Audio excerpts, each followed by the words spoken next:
शिवसेनेचे पक्षप्रमुख उद्धवजी ठाकरे हे संपूर्ण महाराष्ट्रामध्ये आता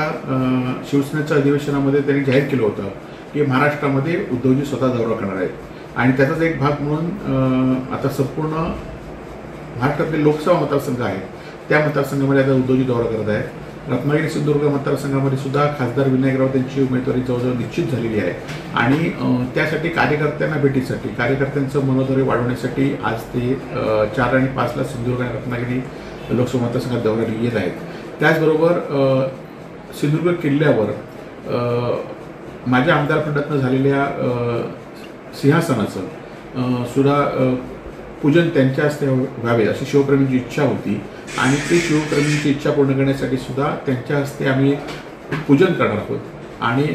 कार्यकर्त्यांना सगळ्या ठिकाणी उद्धवजी शिवसैनिकांना भेटणार आहेत आणि त्याचबरोबर सिंधुदुर्ग जिल्हा हा त्यांचा आवडता जिल्हा आहे आणि त्यामुळे मनमोकळेपणे ते फिरणार आहेत। ते मला की जाहीर सभा आम्ही त्या ठिकाणी घेणार आहोत परंतु